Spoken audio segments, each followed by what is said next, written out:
ಉಪಾಧ್ಯಕ್ಷರಾಗಿ ಎಲ್ಲ ಪಕ್ಷೇತರ ಸಹಿತ ಕಾಂಗ್ರೆಸ್ ಸದಸ್ಯರು ಒಮ್ಮತದ ಅಭ್ಯರ್ಥಿಗಳಾಗಿ ಆಯ್ಕೆ ಮಾಡಿದ್ದಾರೆ. ಅವರಿಗೆ ಧನ್ಯವಾದಗಳನ್ನು ಹೇಳಲಿಕ್ಕೆ ಇಚ್ಛೆಪಡ್ತೇನೆ. ಮುಂದಿನ ದಿನಮಾನಗಳಲ್ಲಿ ನಮಗೆ ಈ ಹುಕ್ಕೇರಿ ಪುರಸಭೆಯ ಅಭಿವೃದ್ಧಿ ಒಂದೇ ನಮ್ಮ ಕೇಂದ್ರ ಬಿಂದುವಾಗಿರ್ತಕ್ಕಂಥದ್ದು. ಜಿಲ್ಲಾ ಉಸ್ತುವಾರಿ ಸಚಿವರು ಮತ್ತು ನಮ್ಮ ನಾಯಕಿ ಸಹೋದರಿ ನಮ್ಮ ಚಿಕ್ಕೋಡಿಯ ಯುವ ಸಂಸದರಾದಂಥ ಪ್ರಿಯಾಂಕಾ ಜಾರಕಿಹೊಳಿ ಅವರ ಮಾರ್ಗದರ್ಶನದಲ್ಲಿ ನಾವೆಲ್ಲರೂ ಕೂಡ ಕಾಂಗ್ರೆಸ್ ಪಕ್ಷದ ತತ್ವ ಸಿದ್ಧಾಂತಗಳ ಅಡಿಯಲ್ಲಿ ಕರ್ನಾಟಕ ರಾಜ್ಯದ ಬಡ ಸರ್ಕಾರದ ಮುಖ್ಯಮಂತ್ರಿಗಳಾದಂಥ ಸಿದ್ದರಾಮಯ್ಯ, ಕೆಪಿಸಿಸಿ ಅಧ್ಯಕ್ಷರು, ಉಪಮುಖ್ಯಮಂತ್ರಿಗಳಾದಂಥ ಡಿ.ಕೆ. ಶಿವಕುಮಾರ್ ಸಾಹೇಬರು ಇವರೆಲ್ಲರ ನೇತೃತ್ವದಲ್ಲಿ ನಮ್ಮ ಪುರಸಭೆಯ ಸರ್ವಾಂಗೀಣ ಏಳಿಗೆಗೆ ಶ್ರಮಿಸ್ತಕ್ಕಂಥ ಅಧ್ಯಕ್ಷ ಉಪಾಧ್ಯಕ್ಷರನ್ನು ಆಯ್ಕೆ ಮಾಡಿಕೊಟ್ಟಿದ್ದಾರೆ. ಎಲ್ಲರೂ ಒಂದಾಗಿ ಮುಂದಿನ ದಿನಮಾನಗಳಲ್ಲಿ ಅಭಿವೃದ್ಧಿಯನ್ನು ಸಾಧಿಸಲಿಕ್ಕೆ ಪ್ರಾಮಾಣಿಕವಾಗಿ ಪ್ರಯತ್ನ ಮಾಡ್ತಾರೆ. ನಾನು ಜಿಲ್ಲಾಧ್ಯಕ್ಷ ಲಕ್ಷ್ಮಣರಾವ್ ಚಿಗಳೆ, ನಾವು ಯಾವ ಸರ್ಕಾರ ರಾಜ್ಯದಲ್ಲಿ ಆಡಳಿತವನ್ನು ನಿರ್ವಹಿಸ್ತಾ ಇದೆ, ಸಚಿವರು ಅವರಾಗಿ ಇವ್ರನ್ನ ಮಾಡ್ರಿ ಅವ್ರನ್ನ ಮಾಡ್ರಿ ತಂದಿಲ್ಲ. ಇವರಲ್ಲಿ ಒಮ್ಮತ ಮೂಡಿಸ್ತಕ್ಕಂಥ ಶಕ್ತಿ ಸಚಿವರಲ್ಲಿದೆ. ಸಚಿವರು ಯಾವಾಗಲೂ ಕೂಡ ಕಾರ್ಯಕರ್ತರಿಗೆ ಬಿಟ್ಟುಕೊಡ್ತಾರೆ. ನೀವೇ ನಿಮ್ಮ ಮುಖಂಡರನ್ನ ನೀವೇ ಆಯ್ಕೆ ಮಾಡಿ, ಎಲ್ಲರನ್ನ ಒಕ್ಕಟ್ಟು ಮಾಡಿ ನಿಮಗೆ ಏನು ಸಹಾಯ ಬೇಕು, ಏನು ನೆರವು ಬೇಕು, ಏನು ಫಂಡ್ ಬೇಕು, ಏನು ಅಭಿವೃದ್ಧಿ ಕೆಲಸಗಳು ಆಗಬೇಕು ಅನ್ನೋ ದೃಷ್ಟಿಯಲ್ಲಿ ನೀವು ನಿಮ್ಮ ಯಾರು ಅಧ್ಯಕ್ಷ ಆಗಬೇಕು, ಯಾರು ಉಪಾಧ್ಯಕ್ಷ ಆಗಬೇಕು ಅನ್ನೋದನ್ನು ಈ ಎಲ್ಲ ಅವ್ರ ಪ್ಲಾನ್ ಇದೆ ಸಕ್ಸಸ್ ಇದ್ದರೆ ಅದರ ಸ್ವಾತಂತ್ರ್ಯವನ್ನು ಕೊಟ್ಟು ಭಯಮುಕ್ತ ವಾತಾವರಣದಲ್ಲಿ ಈ ಚುನಾವಣೆ ಆಗಿದೆ, ಭಯಯುಕ್ತ ಅಲ್ಲ. ಯಾಕಂದರೆ ಸ್ವಾತಂತ್ರ್ಯ ಕೊಟ್ಟರು ಅಂಬೇಡ್ಕರ್ ಅವರ ಘಟನೆಯ ಆಧಾರದ ಮೇಲೆ ನಿಮಗೆ ಜನ ಆರಿಸಿಕೊಟ್ಟಿದ್ದು. ನೀವು ನಿರ್ಣಯ ತೆಗೆದುಕೊಳ್ರಿ, ನೀವು ನಿರ್ಣಯ ಏನು ತೆಗೆದುಕೊಳ್ತೀರಿ ಅಂತ ನಾ ಹೇಳಿದ್ರೆ ಅದಕ್ಕೆ ನಾ ಬದ್ಧವಾಗಿದೆ ಅಂತ ಸಚಿವರು ಕೂಡ ಹೇಳಿದರು.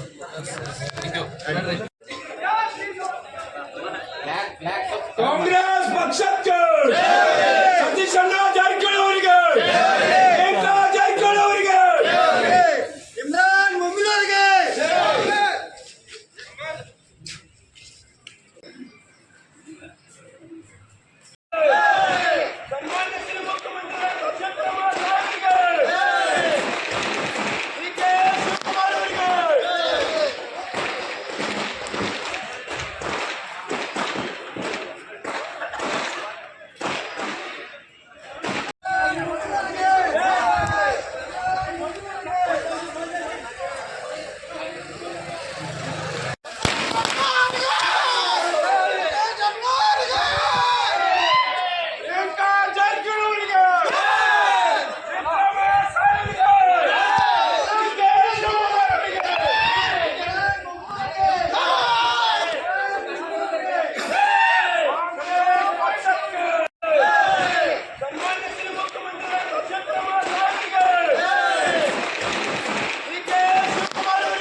ಸಭೆ ಅಧ್ಯಕ್ಷ ಉಪಾಧ್ಯಕ್ಷ ಚುನಾವಣೆ ಜರುಗಿದ್ದು. ಈ ಚುನಾವಣೆಯಲ್ಲಿ ಮಹತ್ವದ ವಿಷಯ ಏನೆಂದರೆ, ವಾದ ಚುನಾವಣೆಯಲ್ಲಿ ನಮ್ಮ ಪಕ್ಷಕ್ಕೆ ಹಿನ್ನಡೆಯಾಗಿತ್ತು. ಏಕೆಂದರೆ ಅದಕ್ಕೆ ಕಾರಣ ನಮಗೆ ಒಂದು ಒಳ್ಳೆಯ ನಾಯಕತ್ವ ಈ ಕ್ಷೇತ್ರಕ್ಕೆ ಬೇಕಾಗಿದೆ. ಆ ನಾಯಕತ್ವವನ್ನು ರಾಜ್ಯದ ಕಾಂಗ್ರೆಸ್ ಪಕ್ಷದ ನಾಯಕರು, ಲೋಕೋಪಯೋಗ ಹಾಗೂ ಬೆಳಗಾವಿ ಜಿಲ್ಲಾ ಉಸ್ತುವಾರಿ ಸಚಿವರಾದಂಥ ಸತೀಶ್ ಅಣ್ಣ ಜಾರಕಿಹೊಳಿ ಅವರು ಆ ನಾಯಕತ್ವವನ್ನು ಈ ಹುಕ್ಕೇರಿ ಪುರಸಭೆ ಅಧ್ಯಕ್ಷ ಉಪಾಧ್ಯಕ್ಷ ಸ್ಥಾನದಲ್ಲಿ ನಮಗೆ ಒಳ್ಳೆಯ ನಾಯಕತ್ವ ಕೊಟ್ಟರು. ಅವರ ಸಹಕಾರದಿಂದ ಇಂದು 25 ವರ್ಷಗಳಿಂದ ಇತಿಹಾಸ ಇದ್ದ ಹುಕ್ಕೇರಿ ಪುರಸಭೆಯಲ್ಲಿ ಯಾವತ್ತೂ ಜನರ ಆಶೀರ್ವಾದ, ಹುಕ್ಕೇರಿ ಪುರಸಭೆಯಲ್ಲಿ ಜನರ ಆಶೀರ್ವಾದ ಯಾವತ್ತೂ ಕಾಂಗ್ರೆಸ್ ಪರವಾಗಿದೆ. ಇಲ್ಲಿ ಯಾವತ್ತೂ ಪುರಸಭೆ ಚುನಾವಣೆಯಲ್ಲಿ ನಮ್ಮ 12 ಸದಸ್ಯರು ಕಾಂಗ್ರೆಸ್ ಪಕ್ಷದ ಚಿಹ್ನೆದಿಂದ ಆರಿಸಿ ಬಂದಿರು. ಮತ್ತು ಯಾವಾಗೂ ಇತಿಹಾಸ ತೆಗೆದು ನೋಡಿ ಕಾಂಗ್ರೆಸ್ ಪಕ್ಷಕ್ಕೆ ಬೆಂಬಲ ಇದೆ.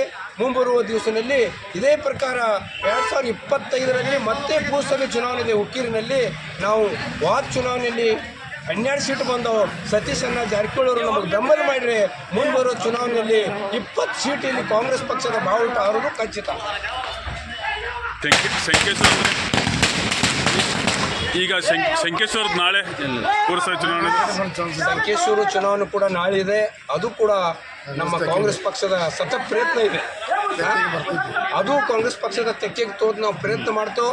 ನಮಗೆ ಆಶೀರ್ವಾದ ಕಾಂಗ್ರೆಸ್ ಪಕ್ಷದ ಸದಸ್ಯರು ಹಾಗೂ ಎಲ್ಲ ಮಾಡಿರೋದು. ಅದು ಕೂಡ ನಾಳೆ ಕಾಂಗ್ರೆಸ್ ಪಕ್ಷ ತೆಕ್ಕೆಗೆ ಸಂಕೇಶ್ವರ ಪುರಸಭೆಗೆ ತಗೋತೇವೆ. ಅಂದ್ರೆ ನಿಮ್ಮ ವಿಶ್ವಾಸಕ್ಕೆ ಐತ್ರ ಅದು 100% ನಮ್ಮ ವಿಶ್ವಾಸಕ್ಕೆ ಐತೆ. ಮತ್ತು ಮತ್ತೊಂದು ಮಹತ್ವ ವಿಷಯ ಏನಂದ್ರೆ ಹುಕ್ಕೇರಿ ಪುರಸಭೆ ಚುನಾವಣೆಯಲ್ಲಿ ನಮ್ಮ ಯುವ ನಾಯಕರಾದಂಥ ಋಷಭ್ ಪಾಟೀಲ್ ಅವರು ಕೂಡ ನಮಗೆ ಬಹಳಷ್ಟು ಸಹಕಾರ ಮಾಡಿದ್ದಾರೆ.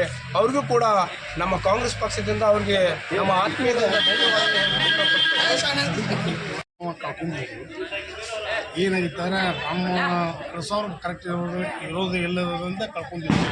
ಈ ಸಲ ಏನಾಗ್ತಾರೆ ಇಮ್ರಾನ್ ಯೂತ್ ಬಡಗೇದವರು ಏನೋ ಪಾರ್ಟಿ ಚಲೋ ಬರ್ಬಾರ್ದು. ಇಮ್ರಾನ್ ಸ್ವಂತ ಪ್ರಯತ್ನ. ಆಮೇಲೆ ಇದಕ್ಕೆಲ್ಲ ನಾವು ರೆಡಿ ಮಾಡಲಿಕ್ಕೆ ನಮಗೆ ಏನೈತಿ ಸತೀಶ್ ಜಾರಕಿಹೊಳಿ ಅವರು ಮಾಸ್ಟರ್ ಮೈಂಡ್ ಪ್ಲಾನ್ ಮಾಡಲಿಕ್ಕೆ ಸಕ್ಸಸ್ ಆಗಿದ್ದವು. ಇಮ್ರಾನ್ ಯುವಕರದವರು ಕ್ಷೇತ್ರ ಏನೈತಿ ನಮ್ಗೆ ಸುಧಾರಿಸ್ತಾರೆ. ಮತ್ತು ಮುಂದೆ ಇನ್ನೂ ಒಂದು ಪರಿಣಾಮ ಇಮ್ರಾನ್ ಆಗಿಲ್ಲ ನಮ್ಗೆ ಐತಿ. ಯಾಕಂದ್ರೆ ಮೊದಲಿಂದ ಜನರ ಬಡವರ ಬದಲು ಭಾಳ ಹುಕ್ಕೇರಿಗೆ ಏನೈತಿ ಇನ್ನೊಂದು ಇಮ್ರಾನ್ ಭಾಳ ಅಂದರೆ ಭಾಳ ಅನುಕೂಲ ಐತಿ. ಮತ್ತು ಇಂಥ ಯುವಕ ಅಧ್ಯಕ್ಷ ಇರೋದ್ರಿಂದ ನಮ್ಮ ಪಾರ್ಟಿಗೂ ಭಾಳ ಇಲ್ಲಿ ಅನುಕೂಲ ಇದೆ. ಬರ್ರಿ ಮೇಡಮ್, ಈ ಕಡೆ ಬರಲ್ಲ, ಬರ್ರಿ ಬರ್ರಿ ಬರ್ರಿ ಕಡೆ ಮುಂದೆ ಬರ್ರಿ ಕಡೆ ಮುಂದೆ ಶಾನೂರ್ ಭಾಯ್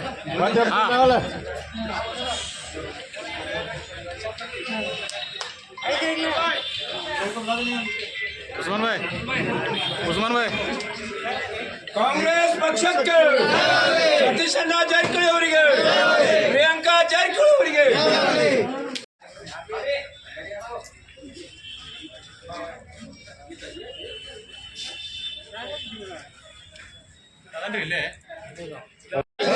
ಕಾಂಗ್ರೆಸ್ ಪಕ್ಷಕ್ಕೆ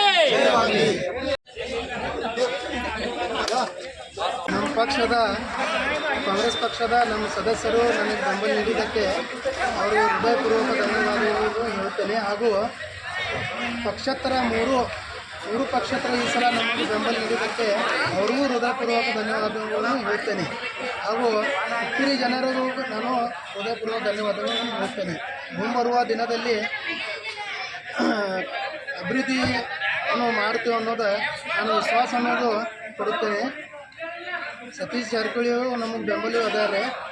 ಅವರು ನಮಗೆ ಫಂಡ್ ಅದು ಮಾಡಿಕೊಡ್ತಾನಂತ ಹೇಳಿದ್ದಾರೆ, ಭರವಸೆಯನ್ನು ಕೊಟ್ಟಿದ್ದಾರೆ.